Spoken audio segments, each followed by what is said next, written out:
The analysis of the notes with Lucas and Clara from El Comercio from Ecuador.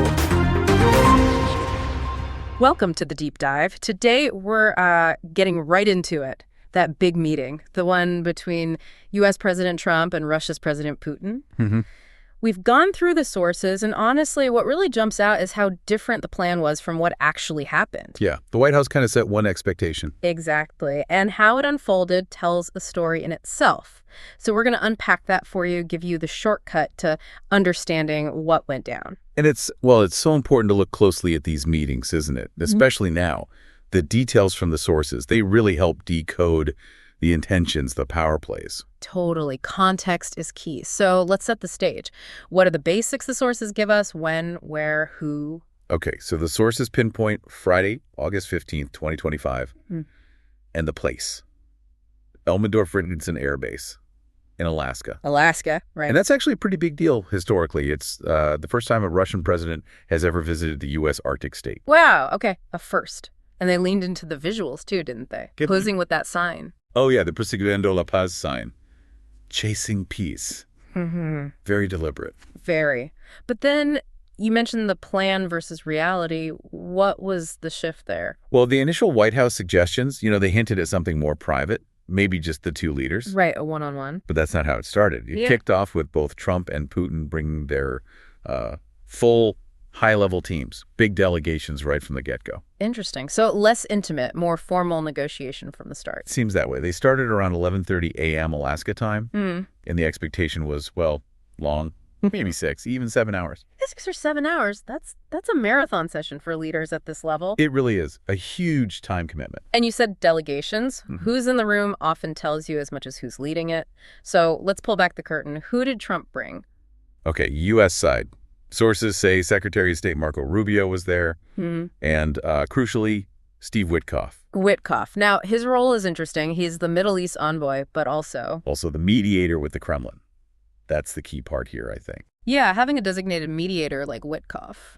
It suggests they knew there'd be tough spots, right? Like they were planning for meeting a specific channel, maybe outside the usual diplomatic structures. Exactly. It signals they expected some heavy lifting, some complex issues right from the start, not just a photo op. Oh, okay. And the Russian side. Who did Putin have with him?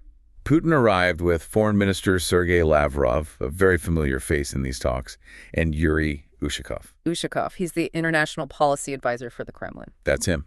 So you got Lavrov, the top diplomat, and Ushakov, the key policy advisor. It really underscores the seriousness from Moscow's perspective. They brought the A-team for foreign policy. Right, the heavy hitters. So you have these big delegations, this long meeting time. What was the main thing on the table? Ukraine seems unavoidable. Absolutely central. The sources confirm a possible ceasefire in Ukraine was the core focus. Remembering Russia's large-scale invasion started back in February 2022. And beyond just a ceasefire, what were the specific aims? What did the sources suggest each side wanted? If we can stay neutral here, just report what they said. Right, strictly based on the sources. It appears the Russians were looking to, secure territorial concessions in eastern Ukraine specifically. Okay, so a land for peace type of discussion, potentially. And the U.S. Trump's goals. For the U.S. side under Trump, the sources mentioned two main tracks. One was defense issues could be anything from regional security to arms control. It's not totally specified. And the other big one was exploring economic and commercial cooperation. Ah, the economic angle. That's interesting. Yeah, and if you connect that to the bigger picture, the Russian economy has been under immense strain, hasn't it? The cost of the war is huge. Right. So the U.S. bringing up economic cooperation, maybe seeing an opening. Or at least acknowledging that economic reality for Russia. It certainly suggests they saw it as a relevant factor, perhaps even a point of leverage, or just, part of the overall complex equation. So when you're listening to this, trying to understand the global chessboard, it really shows how tangled these things are. Military aims, territory, economic pressure, it's all in the mix. Precisely. It's never just one single issue in isolation in these high-level talks. It's a whole web. And just for context, while this summit was the main event, our sources also mentioned other things happening in Alaska around the same time, didn't they? They did. Just sort of background noise, right? Maybe, but relevant to the location. There was reporting about the U.S. shooting down some kind of flying object over Alaska. Oh, right. And also President Trump lifting some restrictions on hunting bears and wolves in Alaska. Okay, so other regional news happening concurrently. Exactly. Not directly part of the summit talks, as far as the sources indicate, but part of the overall picture in Alaska that week. Might subtly add to the atmosphere, Geopolitical tensions, domestic policy, it all swirls around. Sure. Okay, so let's try and bring it all together for this deep dive. We've looked at the specifics. Trump, Putin, August 15th, 2025, in Alaska. That historic location. Right.